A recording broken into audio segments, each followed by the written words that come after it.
ನಮಸ್ಕಾರ. ವಚನ ಸಾಹಿತ್ಯದ ನಮ್ಮ ಹಿಂದಿನ ಚರ್ಚೆಗಳನ್ನ ಮುಂದುವರಿಸೋಣ. ನಾವು ಬಸವಣ್ಣನವರ ಬಗ್ಗೆ ಮಾತಾಡಿದ್ವಿ, ಆಮೇಲೆ ಅಕ್ಕ ಮಹಾದೇವಿಯವರ ಬಗ್ಗೆನೂ ಸ್ವಲ್ಪ ನೋಡಿದ್ವಿ. ಹೌದು. ಇಂದು ಅಕ್ಕ ಮಹಾದೇವಿಯವರ ವಚನಗಳ ಲೋಕಕ್ಕೆ ಆಳವಾಗಿ ಇಳಿಯೋಣ ಅಂತ. ಖಂಡಿತ ಖಂಡಿತ. ಇವತ್ತು ನಮ್ಮ ಗಮನ ಮುಖ್ಯವಾಗಿ ಅಕ್ಕನ ವಚನಗಳಲ್ಲಿ ದೇಹದ ಪ್ರತಿಮೆಗಳು, ಅಂದ್ರೆ ಶರೀರವನ್ನೇ ಬಳಸಿ ಕಟ್ಟುವ ಚಿತ್ರಣಗಳು ಇದೆಯಲ್ಲ. ಬಾಡಿ ಇಮೇಜರಿ ಅಂತೀವಲ್ಲ. ಹೌದು, ಬಾಡಿ ಇಮೇಜರಿ. ಮತ್ತೆ ಅವರು ಬಳಸುವ ರೂಪಕಗಳು ಅಂದ್ರೆ ಮೆಟಾಫರ್ಸ್, ಅವು ಎಷ್ಟು ವಿಶಿಷ್ಟವಾಗಿವೆ, ಅವರ ಅನುಭವವನ್ನ ಹೇಗೆ ತೆರೆದಿಡ್ತಾವೆ ಅನ್ನೋದ್ರ ಮೇಲೆ ಇರುತ್ತೆ ನಮ್ಮ ಇವತ್ತಿನ ಚರ್ಚೆ. ಅಕ್ಕ ಮಹಾದೇವಿ ಅಂದ್ರೇನೆ ಒಂದು ಏನ್ ಹೇಳೋದು, ಒಂದು ಅದ್ಭುತ ವ್ಯಕ್ತಿತ್ವ ಅಲ್ವಾ. ಅವರ ಜೀವನ, ವಚನಗಳು ಎಲ್ಲ ಸೇರಿ ಒಬ್ಬ ಅಸಾಧಾರಣ ಶಿವಶರಣೆ ಅವರು. ನಿಜ. ನಮ್ಗೆ ಗೊತ್ತಿರೋ ಪ್ರಕಾರ ಕನ್ನಡದ ಮೊದಲ ಮಹಿಳಾ ಕವಿ ಅಂತ ಕೂಡ ಅವ್ರನ್ನ ಹೇಳ್ತಾರೆ. ಹೌದು, ಅದು ತುಂಬಾ ಮುಖ್ಯವಾದ ವಿಷಯ. ಅಂದ್ರೆ ಆಧ್ಯಾತ್ಮಿಕ ಅನುಭವಗಳನ್ನ ನೇರವಾಗಿ ಗದ್ಯದ ರೂಪದಲ್ಲಿಯೇ ಕಾವ್ಯದ ಮಟ್ಟಕ್ಕೆ ತಂದವರು ಅವರು.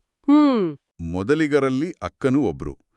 ಇನ್ನೊಂದು ಗಮನಿಸಬೇಕು ನಾವು, ಆದರೆ ಬೇರೆ ವಚನಕಾರರಿಗೆ ಹೋಲಿಸಿದ್ರೆ ಅಕ್ಕನ ವಚನಗಳು ಸಮಾಜ ವಿಮರ್ಶೆಗಿಂತ ಹೆಚ್ಚಾಗಿ ಅವರದೇ ಪರ್ಸನಲ್ ಅನುಭವಗಳು.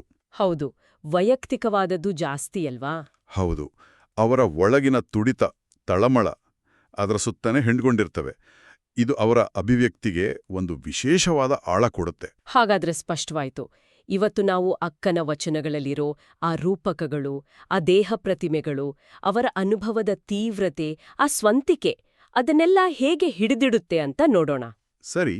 ಮೊದಲಿಗೆ ಅವರ ಭಾಷೆ, ಶೈಲಿಯಿಂದ ಶುರು ಮಾಡೋಣವೇ. ಓದುವಾಗ ಒಂಥರ ಗಟ್ಟಿ ಫೀಲ್ ಬರುತ್ತೆ ಅವರ ವಚನಗಳಲ್ಲಿ. ನಿಜ. ಅವರ ಪದಜೋಡಣೆ ಇದೆಯಲ್ಲ, ಅದರಲ್ಲಿ ಒಂದು ಸಾಂದ್ರತೆ ಇದೆ. ಅಂದ್ರೆ ಒಂದೇ ಒಂದು ಹೆಚ್ಚು ಪದ ಇಲ್ಲವೇನೋ ಅನ್ನುವಷ್ಟು ಬಿಗಿ. ಹೌದು ಹೌದು. ಭಾವನೆಗಳ ತೀವ್ರತೆ ಎಷ್ಟೇ ಇರಲಿ, ಅದನ್ನ ಹೇಳೋವಾಗ ಒಂದು ಹಿಡಿತ, ಒಂದು ಕಂಟ್ರೋಲ್ ಇರುತ್ತೆ. ಉದಾಹರಣೆಗೆ, ತನು ಕರಗದವರಲ್ಲಿ ಮಜ್ಜನವನ್ನೊಲ್ಲೆಯ ನೀನು ಅಂದಾಗ ಆ ನೋವಿನ ಆಳ, ಅಬ್ಬಾ, ಆದ್ರೂ ಹೇಳೋ ರೀತಿಯಲ್ಲಿ ಒಂದು ಸಂಯಮ ಕಾಣುತ್ತೆ. ಹೌದು, ಆ ಸಂಯಮದ ಜೊತೆಗೆ ಸಂಸ್ಕೃತ ಪದಗಳು, ಅಚ್ಚ ಕನ್ನಡ ನುಡಿಗಟ್ಟುಗಳು ಎಷ್ಟು ಸಹಜವಾಗಿ ಬೆರೆತಿವೆ ಅಲ್ವಾ. ಅನುಭವ ಹೇಳುವಾಗ ವಿನಯ ಇದ್ರೂ ಆ ಭಾವ ತೀವ್ರತೆ ಏನೂ ಕಮ್ಮಿಯಾಗಲ್ಲ. ಆಮೇಲೆ ಈ ಸಂಕೀರ್ಣ ಅನುಭವಗಳ ಭಾರ ಹೊರಬಲ್ಲ ನಮ್ಮ ದೇಸಿ ಕ್ರಿಯಾಪದಗಳನ್ನ ಬಳಸೋ ರೀತಿ ಇದೆಯಲ್ಲ. ಹೌದು, ಅದು ಭಾಷೆಗೆ ಒಂದು ಜೀವಂತಿಕೆ ಕೊಡುತ್ತೆ. ಕರೆಕ್ಟ್. ಖಂಡಿತ. ಆ ಭಾಷೆಯ ಸಹಜಗತಿ, ಆ ಶಕ್ತಿನೇ ಅಕ್ಕನ ವಚನಗಳನ್ನ ಕೇವಲ ಒಬ್ಬ ಸ್ತ್ರೀವಚನಕಾರ್ತಿ ಅಂತ ಮಾತ್ರ ಅಲ್ಲ, ಇಡೀ ವಚನ ಸಾಹಿತ್ಯದಲ್ಲೇ ಒಂದು ಮುಖ್ಯ ಸ್ಥಾನದಲ್ಲಿ ನಿಲ್ಲಿಸುತ್ತೆ. ಆ ಶೈಲಿ ಅವರ ಅನುಭವದಷ್ಟೇ ಯುನೀಕ್. ಸರಿ, ಈಗ ಭಾಷೆಯ ವಿಶೇಷತೆ ಆಯಿತು. ನೇರವಾಗಿ ಪ್ರತಿಮೆ, ರೂಪಕಗಳ ಬಳಕೆಗೆ ಬರೋಣ. ವಾಸ್ತವವನ್ನ, ಅದರಲ್ಲೂ ಒಳಗಿನ ಅನುಭವ ಹೇಳೋಕೆ ಇವುಗಳನ್ನ ಬಳಸೋದ್ರಲ್ಲಿ ಅಕ್ಕ ನಿಷ್ಣಾತರು ಅಂತಾರಲ್ಲ, ಇದ್ರ ಬಗ್ಗೆ ಸ್ವಲ್ಪ ಹೇಳಿ. ಖಂಡಿತ. ಅಕ್ಕನ ವಚನಗಳ ಒಂದು ದೊಡ್ಡ ಲಕ್ಷಣವೇ ಇದು, ಈ ದೇಹದ ಪ್ರತಿಮೆಗಳನ್ನ ವ್ಯಾಪಕವಾಗಿ ಬಳಸೋದು. ಅಂದ್ರೆ ತಮ್ಮ ಆಧ್ಯಾತ್ಮಿಕ ಅಥವಾ ಭಾವನಾತ್ಮಕ ಸ್ಥಿತಿಗಳನ್ನು ವಿವರಿಸೋಕೆ ಶರೀರದ ಅಂಗಗಳು, ಕ್ರಿಯೆಗಳು, ಅನುಭವಗಳನ್ನೇ ತುಂಬಾ ಎಫೆಕ್ಟಿವ್ ಆಗಿ ಬಳಸ್ತಾರೆ. ಅದರ ಜೊತೆಗೆ ಮನಸ್ಸಿಗೆ ನಾಟೋ ಹಾಗೆ, ಕೆಲವೊಮ್ಮೆ ಬೆಚ್ಚಿ ಬೀಳ್ಸೋ ಹಾಗೆ ರೂಪಕಗಳನ್ನು ಸೃಷ್ಟಿಸ್ತಾರೆ. ಈ ಪ್ರತಿಮೆ, ರೂಪಕಗಳ ಹಿಂದಿನ ಶಕ್ತಿ ಏನು? ಯಾಕೆ ಅವು ಅಷ್ಟು ಪರಿಣಾಮಕಾರಿ? ಮುಖ್ಯವಾಗಿ 2 ಕಾರಣ ಹೇಳ್ಬೋದು. ಒಂದು, ಅವರ ಅನುಭವದ ತೀವ್ರತೆ, ಆ ಎಮೋಷನಲ್ ಇಂಟೆನ್ಸಿಟಿ, ಪ್ರಾಮಾಣಿಕತೆ. ಸರಿ. ಇನ್ನೊಂದು, ಅವರ ಅಪೂರ್ವವಾದ ಸ್ವೋಪಜ್ಞತೆ, ಅಂದ್ರೆ ಒರಿಜಿನಾಲಿಟಿ, ತಮ್ಮದೇ ರೀತಿಯಲ್ಲಿ ಹೊಸದಾಗಿ ಯೋಚಿಸೋ, ಸೃಷ್ಟಿಸೋ ಕೆಪಾಸಿಟಿ. ಈ 2 ಸೇರಿ ಅವರ ಕಾವ್ಯಕ್ಕೆ ಒಂದು ವಿಶೇಷವಾದ ಓಜಸ್ಸು, ಒಂದು ಶಕ್ತಿ ಕೊಡುತ್ತೆ. ಹಸಿವಾದರೆ ಭಿಕ್ಷಾನ್ನಗಳುಂಟು, ತೃಷೆಯಾದರೆ ಕೆರೆ ಹಳ್ಳಗಳುಂಟು ಅಂದಾಗ ಆ ವೈರಾಗ್ಯದ ಜೊತೆ ದೇಹದ ಅಗತ್ಯಗಳ ವಾಸ್ತವ ಚಿತ್ರಣನೂ ಇದೆ. ನಾನು ಕೇಳಿದ್ದೀನಿ, ವಚನ ಸಾಹಿತ್ಯದಲ್ಲಿ ಬಸವಣ್ಣನವರ ನಂತರ ಅತಿ ಹೆಚ್ಚು ರೂಪಕ ಬಳಸಿದ್ದು ಅಕ್ಕ ಮಹಾದೇವಿ ಅಂತ. ನಿಜನಾ ಇದು? ಹೌದು, ಬಹುತೇಕ ನಿಜ. ರೂಪಕಗಳ ಸಂಖ್ಯೆ ದೃಷ್ಟಿಯಿಂದ ಅಕ್ಕ ಟಾಪ್ ಲಿಸ್ಟ್ನಲ್ಲೇ ಇದ್ದಾರೆ. ಆದ್ರೆ ಮುಖ್ಯ ವ್ಯತ್ಯಾಸ ಇರೋದು ಅದರ ಸ್ವಭಾವದಲ್ಲಿ. ಬಸವಣ್ಣನವರ ರೂಪಕಗಳು ಹೆಚ್ಚಾಗಿ ಸಮಾಜ, ಲೋಕದ ರೀತಿ, ಒಂದು ಜನರಲ್ ನೀತಿಯನ್ನ ವಿವರಿಸೋಕೆ ಬರ್ತವೆ ಅಲ್ವಾ. ಕಲ್ಲನಾಗರ ಕಂಡರೆ. ಹೌದು, ಸಾರ್ವತ್ರಿಕವಾದದ್ದು. ಆದ್ರೆ ಅಕ್ಕನ ರೂಪಕಗಳು ತುಂಬಾ ಪರ್ಸನಲ್, ತೀವ್ರವಾದ, ಕೆಲವೊಮ್ಮೆ ಒಳಗಿನ ಸಂಘರ್ಷಗಳನ್ನ ಹೊರಹಾಕೋಕೆ ಬಳಸದಾಗೆ ಕಾಣುತ್ತೆ. ಅವು ಹೆಚ್ಚು ಸಬ್ಜೆಕ್ಟಿವ್ ಅನ್ಬೋದು. ಅವರ ವ್ಯಕ್ತಿತ್ವವೇ ಕಾವ್ಯದ ವಸ್ತು ಆದ ಹಾಗೆ ಅನಿಸುತ್ತೆ ಅಲ್ವಾ. ತಮ್ಮದೇ ಬದುಕಿನ ಅನುಭವ, ವ್ಯಕ್ತಿತ್ವದ ನೆಲೆಗಳನ್ನ ಕಾವ್ಯ ಮಾಡಿದ್ದು ಅವರ ಸ್ವಂತಿಕೆನಾ? ಖಚಿತವಾಗಿಯೂ. ಸಾಮಾನ್ಯವಾಗಿ ಸಂಪ್ರದಾಯಗಳು ವ್ಯಕ್ತಿನಿಷ್ಠತೆಯನ್ನ ಮೀರಿ ನಿಲ್ಲೋಕೆ ಟ್ರೈ ಮಾಡ್ತವೆ. ಹೌದು. ಆದ್ರೆ ಅಕ್ಕ ಒಂದು ಎಸ್ಟಾಬ್ಲಿಷ್ಡ್ ಶರಣಸತಿ ಲಿಂಗಪತಿ ಸಂಪ್ರದಾಯವನ್ನ ಕೂಡ ತಮ್ಮದೇ ಯುನೀಕ್ ಪರ್ಸನಾಲಿಟಿ ಮೂಲಕ ತಮ್ಮದೇ ಧ್ವನಿಯಲ್ಲಿ ಹೇಳಿದ್ದು ಅವರ ವಿಶೇಷತೆ.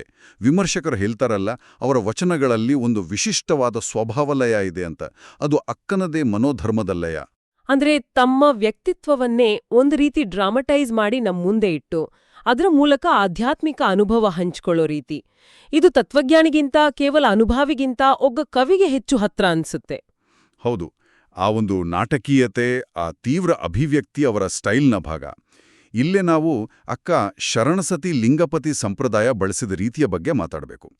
ಇದು ತುಂಬಾ ಇಂಟ್ರೆಸ್ಟಿಂಗ್ ವಿಷಯ. ಇದ್ರ ಬಗ್ಗೆ ಕೇಳೋಕೆ ನನಗೂ ಆಸಕ್ತಿ ಇದೆ. ಬೇರೆ ವಚನಕಾರರು ಇದೇ ಭಾವ ಬಳಸಿದ್ದಾರಲ್ಲ, ಅಕ್ಕರ ಬಳಕೆಯಲ್ಲಿ ಏನು ವಿಶೇಷ? ವಿಶೇಷತೆ ಇರೋದು, ಅವರು ಈ ಭಾವವನ್ನ ಕೇವಲ ಒಂದು ಫಿಲಾಸಫಿಕಲ್ ಅಥವಾ ಭಕ್ತಿಯ ಲೆವೆಲ್ನಲ್ಲಿ ನೋಡದೆ ಅದಕ್ಕೆ ಒಂದು ಕ್ಲಿಯರ್ ಆದ ದೈಹಿಕತೆ ಅಂದ್ರೆ ಫಿಸಿಕ್ಯಾಲಿಟಿ ಮತ್ತೆ ಮೂರ್ತತೆ ಟ್ಯಾಂಜಿಬಿಲಿಟಿ ಆ ಆಯಾಮ ಕೊಟ್ಟಿದ್ರಲ್ಲಿ.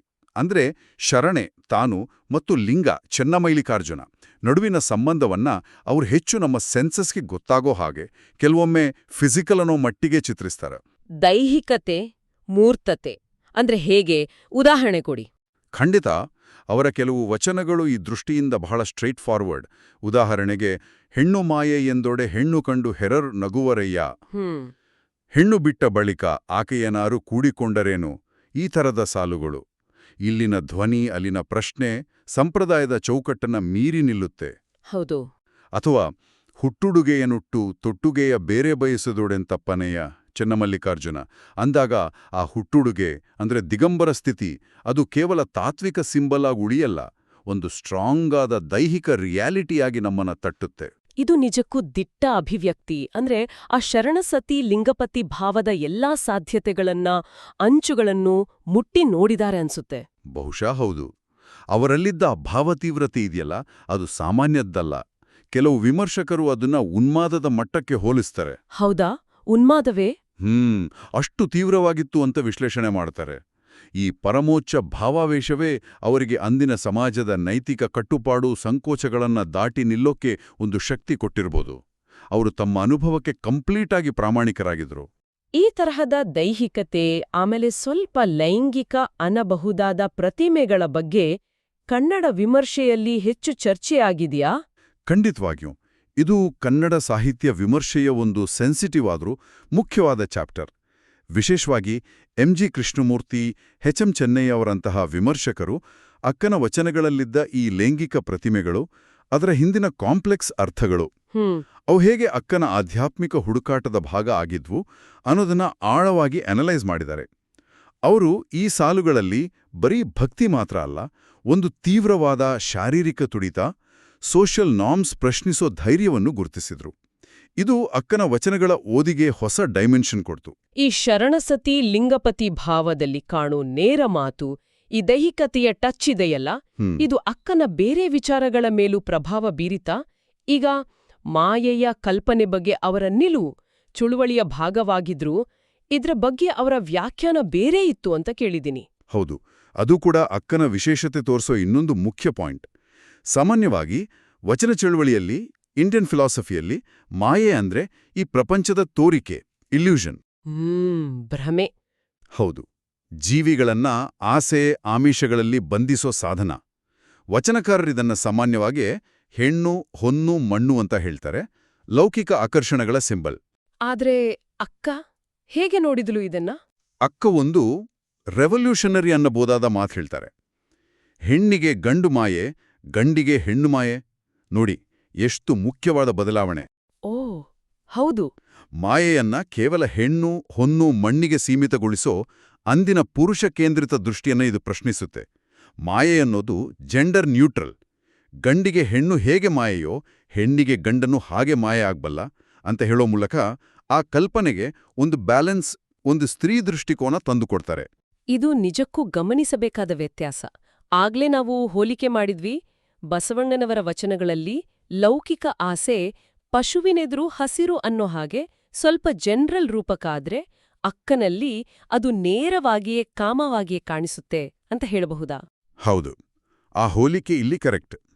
ಬಸವಣ್ಣನವರಲ್ಲಿ ಅದು ಒಂದು ತಾತ್ವಿಕ ಪ್ರಾಬ್ಲಮ್ ಆಗಿ ಒಂದು ಸಾಮಾನ್ಯ ರೂಪಕವಾಗಿ ಬಂದ್ರೆ, ಅಕ್ಕನಲ್ಲಿ ಅದು ಅತ್ಯಂತ ತೀವ್ರವಾದ ವೈಯಕ್ತಿಕ ಅನುಭವದ ನೇರ ಎಕ್ಸ್ಪ್ರೆಷನ್ ಆಗಿ ಕೆಲವೊಮ್ಮೆ ಕಾಮದ ರೂಪದಲ್ಲೇ ಬರುತ್ತೆ.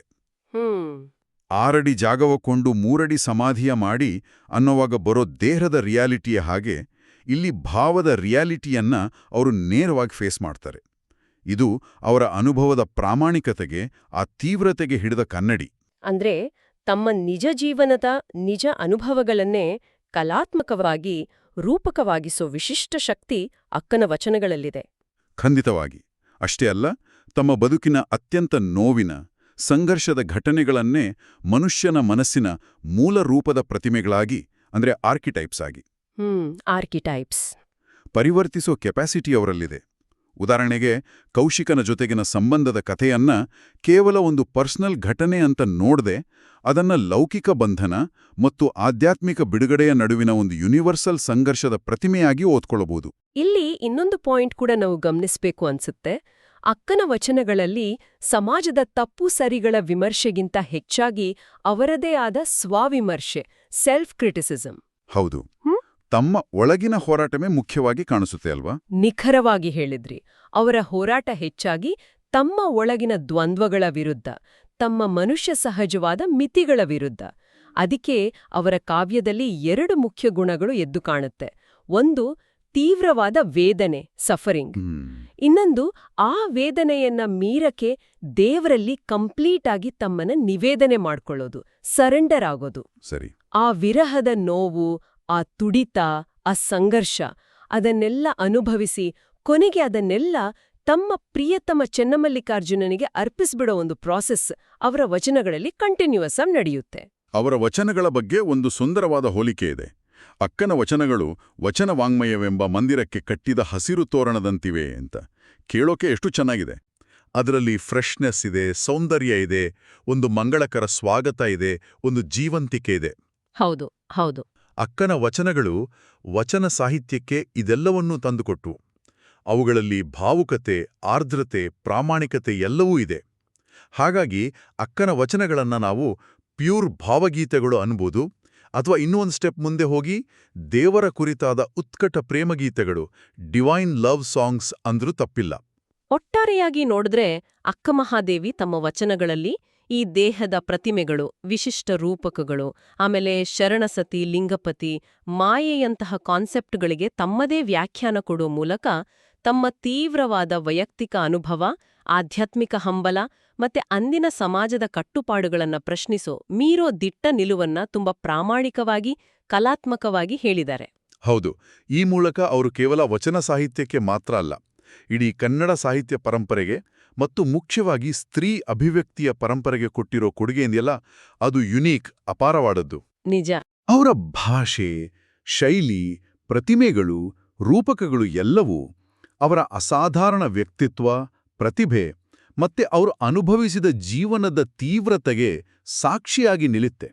ಈ ಒಂದು ಆಳವಾದ ಚರ್ಚೆಯ ಕೊನೆಯಲ್ಲಿ ಎಂದಿನಂತೆ ನಮ್ಮ ಕೇಳುಗರಿಗೆ ಒಂದು ಚಿಂತನೆಯ ಬೀಜವನ್ನ ಬಿಟ್ಟು ಹೋಗೋಣ. ಖಂಡಿತ. ನಾವಿವತ್ತು ನೋಡಿದ್ವಲ್ಲ, ಅಕ್ಕ ಮಹಾದೇವಿಯಂತಹ ಶ್ರೇಷ್ಠ ಶರಣೆ ತಮ್ಮ ಅತ್ಯಂತ ಪರ್ಸನಲ್ ಆದ, ಕೆಲವೊಮ್ಮೆ ನೋವಿನ, ಕೆಲವೊಮ್ಮೆ ದೈಹಿಕ ಅನ್ನಬಹುದಾದ ಅನುಭವಗಳನ್ನು ಸಹ ಯಾವುದೇ ಮುಚ್ಚುಮರೆ ಇಲ್ಲದೆ ಡೈರೆಕ್ಟ್ ಆಗಿ, ತೀವ್ರವಾಗಿ ಎಕ್ಸ್ಪ್ರೆಸ್ ಮಾಡಿದ್ರು.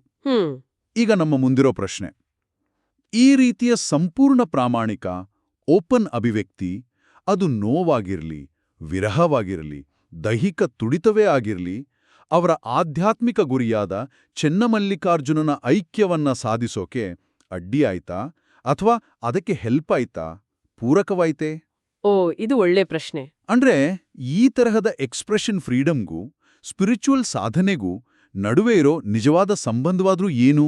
ಉತ್ತರ ಸಿಗೋ ಪ್ರಶ್ನೆ ಅಲ್ಲ, ಆದ್ರೆ ಆಳವಾಗಿ ಯೋಚನೆ ಮಾಡ್ಬೇಕಾದ ಪ್ರಶ್ನೆ. ಅಕ್ಕನ ವಚನಗಳನ್ನ ಮತ್ತೆ ಮತ್ತೆ ಓದುತ್ತಾ ಅವರ ಅನುಭವದ ತೀವ್ರತೆಯನ್ನ ಗ್ರಹಿಸೋಕೆ ಪ್ರಯತ್ನ ಪಟ್ರೆ ಬಹುಶಃ ಈ ಪ್ರಶ್ನೆ ಬಗ್ಗೆ ನಮ್ಗೆ ಇನ್ನಷ್ಟು ಹೊಳಹುಗಳು ಸಿಗ್ಬಹುದು. ಹೌದು. ಇಂದಿನ ಈ ಚರ್ಚೆ ನಿಜಕ್ಕೂ ನಮ್ಮ ತಿಳುವಳಿಕೆಯನ್ನ ವಿಸ್ತರಿಸಿದೆ.